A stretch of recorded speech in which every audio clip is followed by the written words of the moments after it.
Welcome to Healing Your Family Legacy, here on the Experience of the Soul podcast channel. Innovative, evidence-based recovery that helps to identify intergenerational trauma, allowing for freedom and embracement of the healing process. Today, episode 103, Regrets, Part 1. And now your host, Dr. Donna Bevan-Lee. And this is Dr. Donna Bevan-Lee. Here we are, going forward in what's next. Today, and I mentioned this last time, today I want to start talking about regrets.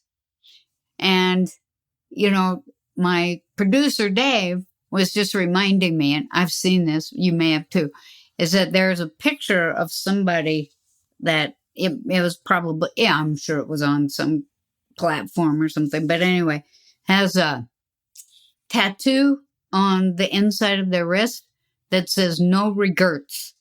And I think that is appropriate for what we're going to talk about, because some people say, I have no regrets. And it's kind of like that. I have no regrets. No regrets. So anyway, we started out, I talked about the New Year's resolution thing, and maybe we could talk about in terms of what kind of progress we want to make, what our goals are, objectives are for the year. I think those are important. I don't think it's, like a requirement to fulfill anything. I don't think it's useful to see it as like you have to stick it, you have to make it, or if you don't, horrible things will happen. It means you're a failure or whatever. But, these resolutions are usually well-intentioned. We aren't thinking about things that we know we can't do. We're feeling hopeful and ambitious about it.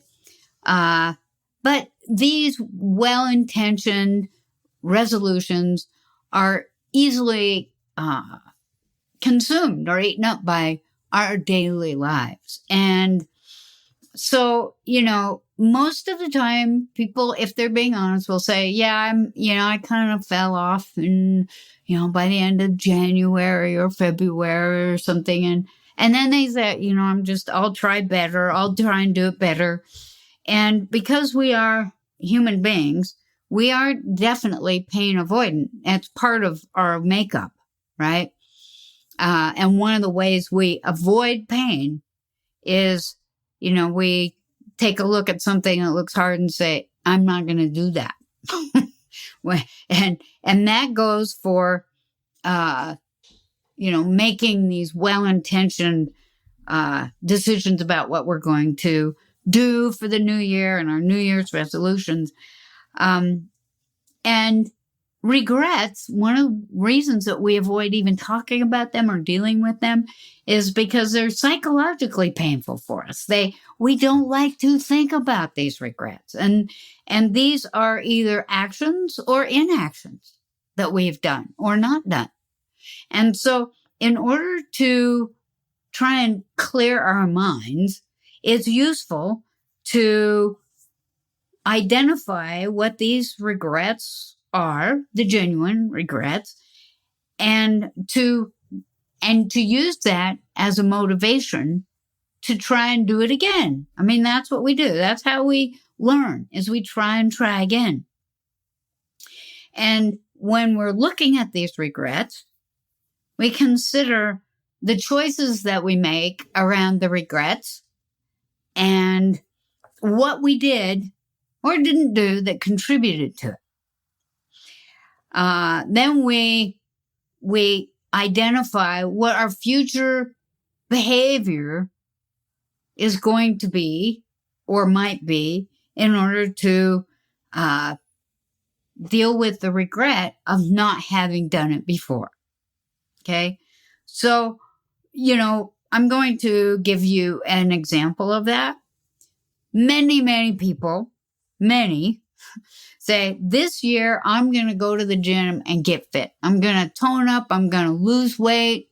I'll feel better because everybody knows that if you exercise, your body will stay in better shape. You'll be in better condition to do the things that you want to do. But most of the time, it's like 80% failure. People stop going to the gym. Gyms, they're happy to take your membership money, and it's usually for a year or a month or, whatever, but they're going to take your money. You can't get it back. All right. So you do that. That's one way that that bad feeling, oh, shame on me, I didn't do it, blah, blah, blah. And, so, it's like we go, we spend the money, we go a few times, we're all energized, and then we get a cold, or, our kid gets sick, we have to stay home, or, our work, has an important project or some reason that we need to put more work into it. We don't go to the gym and we feel like failures. And so every single day, we start to feel ashamed, because that's what the feeling is. That bad feeling inside is called shame. So we feel ashamed that, okay, well, I made this resolution and it didn't do. And, rather than saying, I'm a bad person, shame on me, I should feel ashamed of myself, what we do is we say, what got in the way? It's like, I regret that this didn't happen, that I didn't do this. But what got in the way of me doing this? And so we say, well, I got involved in, my kid's school project. I got involved with, watching TV, and there was a really good TV show and I didn't want to miss it. I got, I started to eat sweets again, and that's a big one. People regret, what they've started to put in their bodies, what they've, it's like they say, well, I'm going to lose weight. Then they start eating sugar again. And what happens is that people feel ashamed. And it's usually, well, always, instead of feeling ashamed, because you have nothing to be ashamed about. If you don't do these well-intentioned, goals that you've set for yourself for the new year, it doesn't mean that you have to feel ashamed about that. Like I've said before, and I'll say it again right now, is that unless you're walking around naked in public, beating children, kicking puppies, or attacking old ladies, you really don't have anything to feel ashamed about. Shame, not useful. All right? It's a bad feeling from childhood where you thought that the things that were happening to you were your fault. And so you started to feel ashamed. Now, if you aren't doing, going forward in the goals, the resolutions that you set for probably improving your life, because that's how we set those well-intentioned goals and objectives. It's like you say, well, okay, well, I'll try again next year, or maybe I'll try again when the kids are out of school, or maybe I'll try again once this project is over. When you have that feeling of being ashamed of yourself and regretful, your chances are you're not going to do anything different. In fact, you want to avoid the pain and shame that you feel. And, I am here to tell you that it's not useful. And if you're feeling that, here's where that identifying childhood trauma, and you've already gone through and worked it out. Here's what you do. You say, I didn't do it. And then you say, and if I'm feeling ashamed about that, and I don't want to tell anybody, it's like hiding your face. I don't want you to look at me. I don't want you to notice that I didn't do it. I don't want to tell you that I didn't do it. because I'm feeling ashamed of myself. And by the way, when you're feeling ashamed of yourself, most of the time people are looking down. They're trying to hide their bodies like little children. Get yourself grown back up and say, I have nothing to be ashamed of. Maybe I just didn't do it because I got tired of doing it and I just didn't feel like doing it anymore. Okay, you can take that regret and you can say, what happened here? I really was well-intentioned to do this. And, maybe what happened was that I just don't like going to the gym. I hate going to the gym. I don't want to go to the gym. Good for you. If that happened, if you didn't do what you said you were going to do to take care of yourself, change it. It's like you don't have to go hide in the corner about it or avoid talking about it. Say it to yourself, say it to your spouse, say it to your best friend.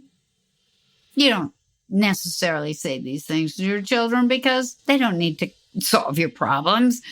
That comes soon enough, all right? When you're really old, sometimes your kids have to step in. But I'm telling you, mine doesn't need to step in, and you don't need to step in until your parents are really old. So what you do is you say to your best friend, say to your spouse, I didn't do that because I hate going to the gym. I think now that in order for me to do what I wanted to do, I'm going to do it differently. Say, okay, I'll do it differently. So, I know for myself, I don't like going to the gym. I hate it. And, a lot of women hate it unless they've got a really good sense of their body. Like, for instance, I think Lizzo would go to the gym and not give a crap about what people thought. But most of us women, anyway, aren't like that. We are acutely aware of how our body looks. We're trained to be that way. Oh, there's a great song out. It's called Victoria's Secret. Have you ever heard it? You ever heard it, Dave? Oh my gosh. You got to look it up and listen to it. I listen to a radio station very often that has brand new for young people. So it has a lot of rap and all that kind of stuff because I think what they say is really important and really interesting.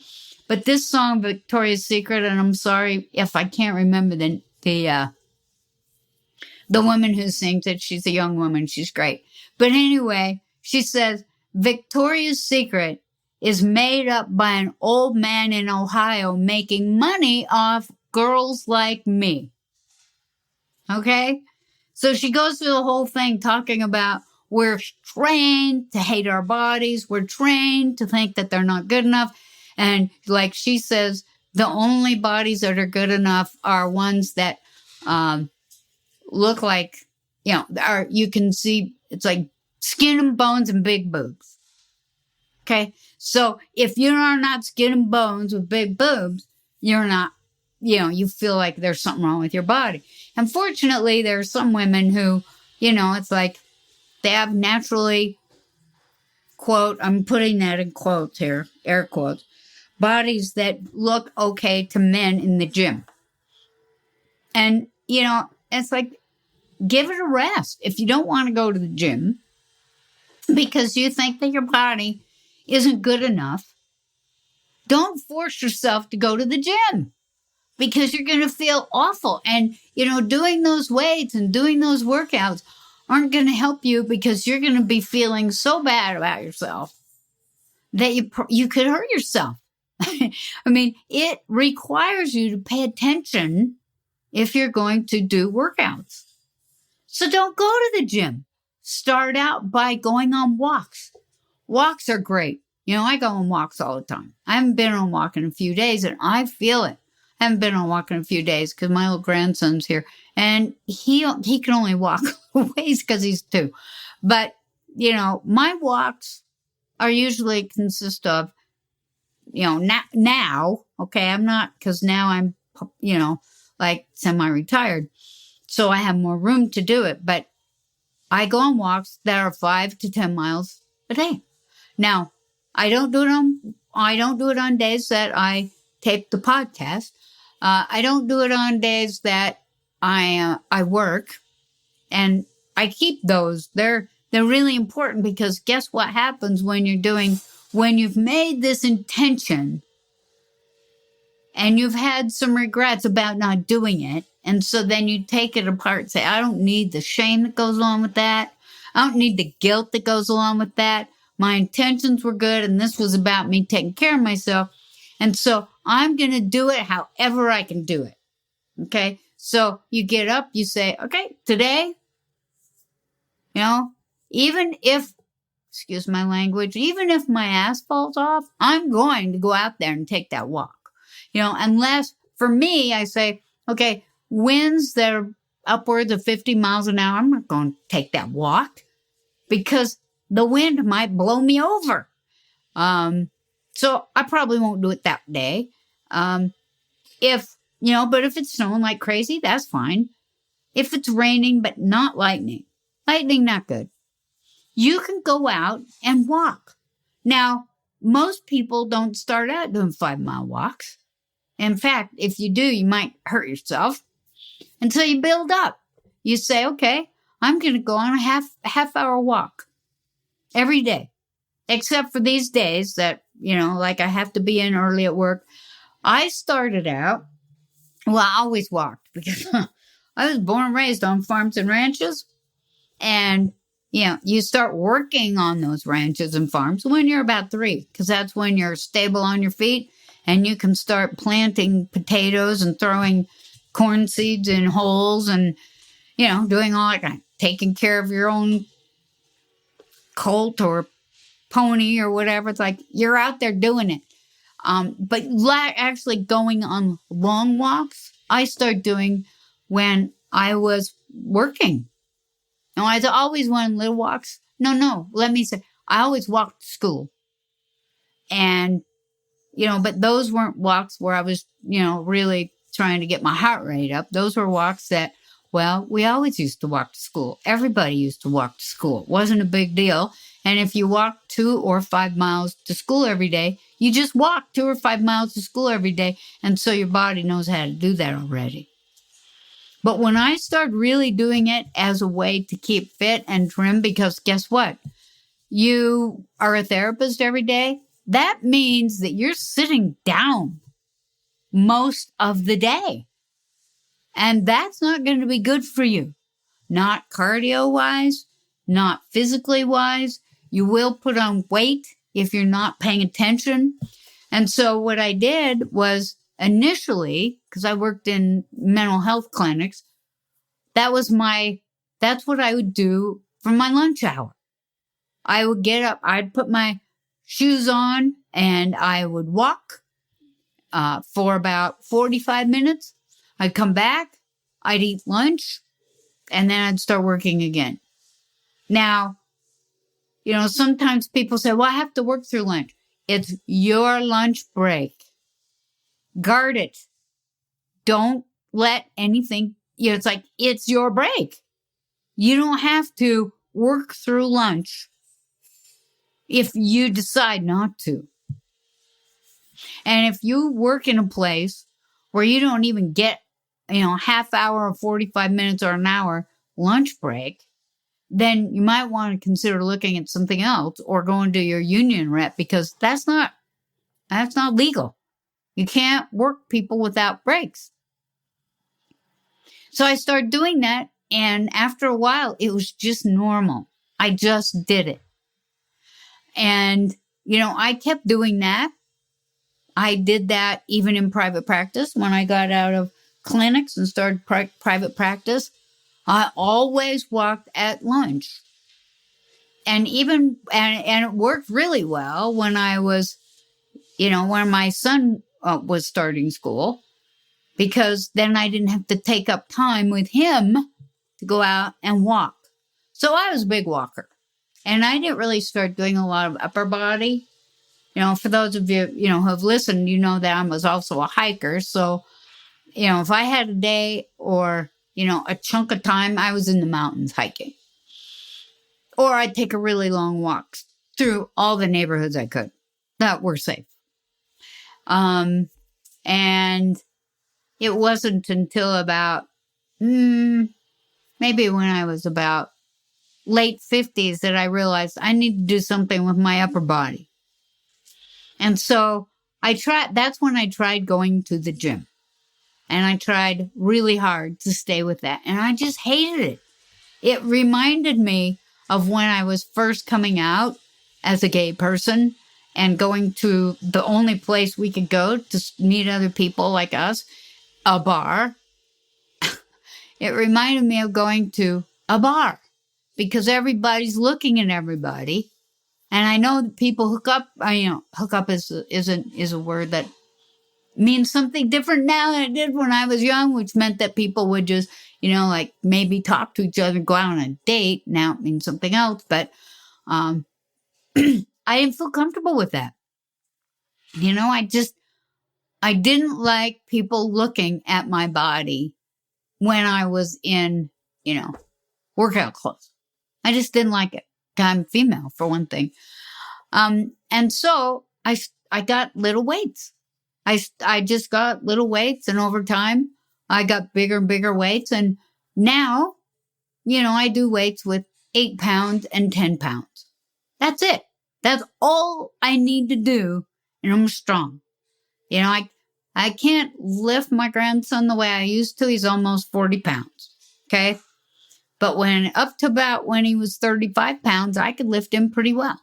And now I have to think about it and do things differently. And also tell him, say, Grandma, I can't lift you right now.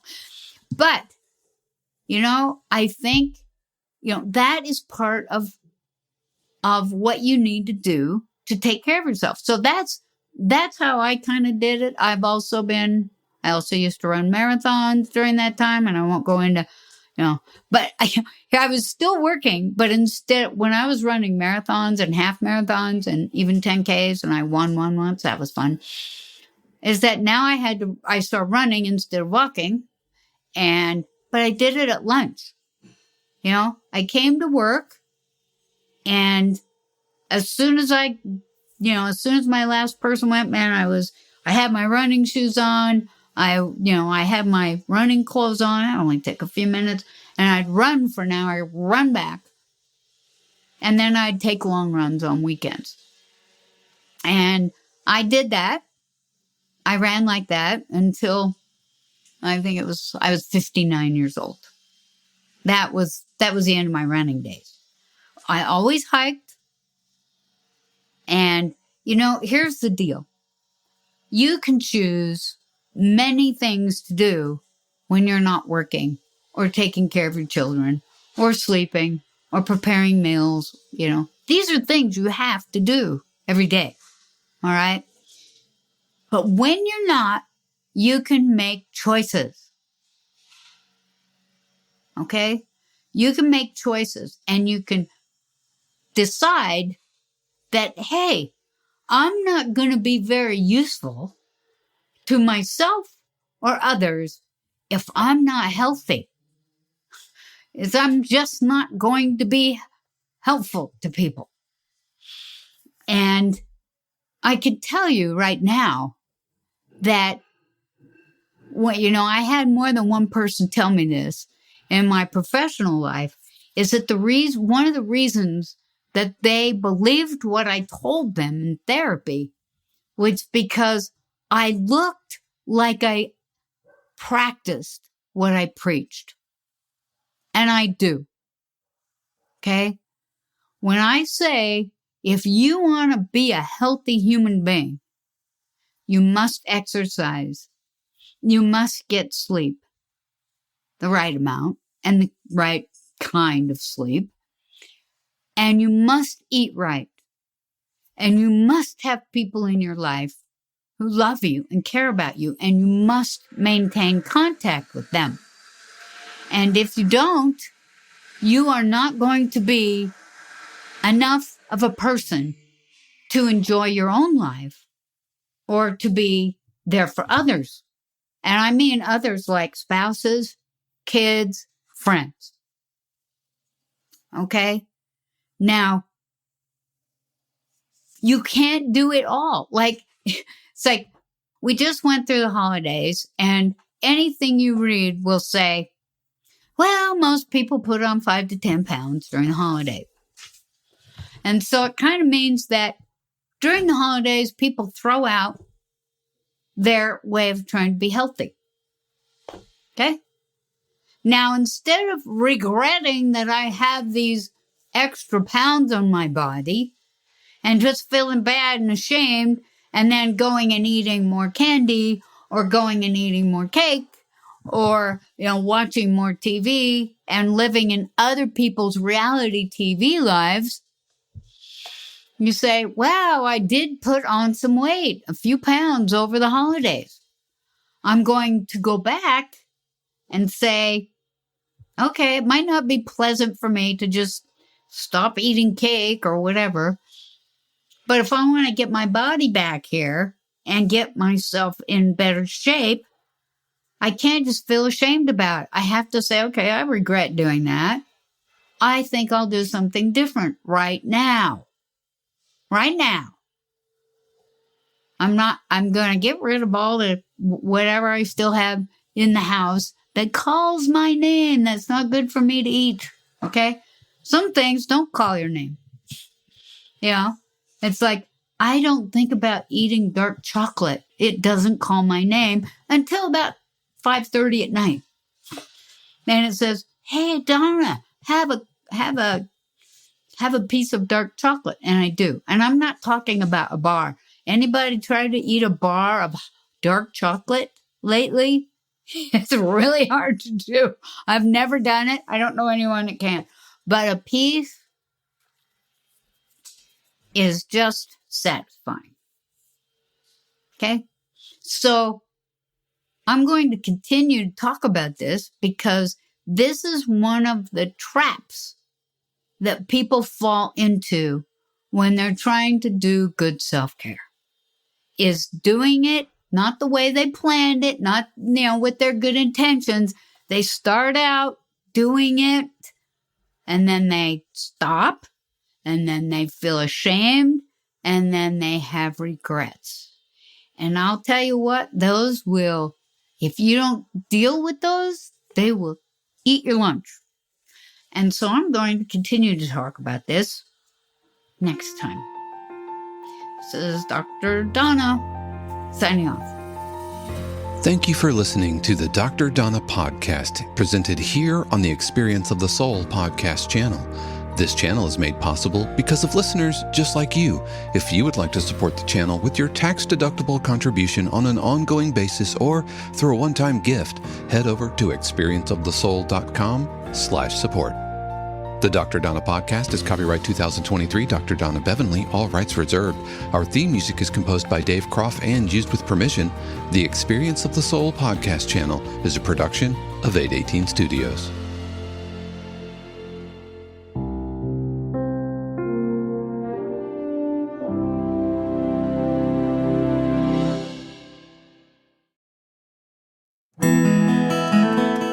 Hey friends, Sean here, your Experience of the Soul producer. I want to take a moment to tell you about something truly exciting. The SoulWorks online community, created by your host, Cynthia Alice Anderson, and available on the Mighty Networks app. If you're looking for a place where you can explore your spiritual path, connect with others, and grow in a meaningful way, then this is for you. SoulWorks is so much more than an online community. It's a safe, inclusive space for spiritual exploration, self-discovery, and personal transformation. Inside the community, you'll find everything from uplifting spiritual studies to soul-centered growth practices, meditations, affirmations, and so much more. It's a space where you'll always be supported and never judged. The best part, membership is free.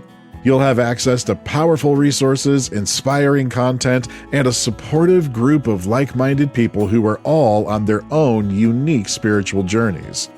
And if you're ready to dive deeper, there are premium options available to enhance your experience with a live Monday night talk series and extended, deeper meditations.